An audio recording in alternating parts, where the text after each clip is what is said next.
Well, good evening to you both. We've had such a successful day so far. It is only day one. We've seen a lot of generosity.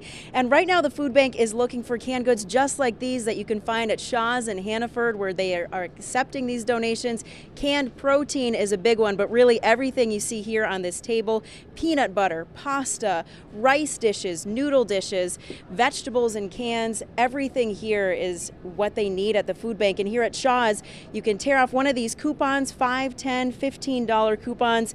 That will then go to fill these grocery bags. And we want to tell you about a wonderful donation. If you didn't see in our 5:30 half hour, $5,000 coming in from Shaw's. That means 10,000 meals. For every dollar, they can actually prepare 2 meals. So all of this is going such a long way. This is just day one. There's still the whole weekend left for you to also help out. You can find a full list of locations on our website, WMUR.com. For now, we are live here in Concord. I'm Charisse LeClaire, WMUR News 9.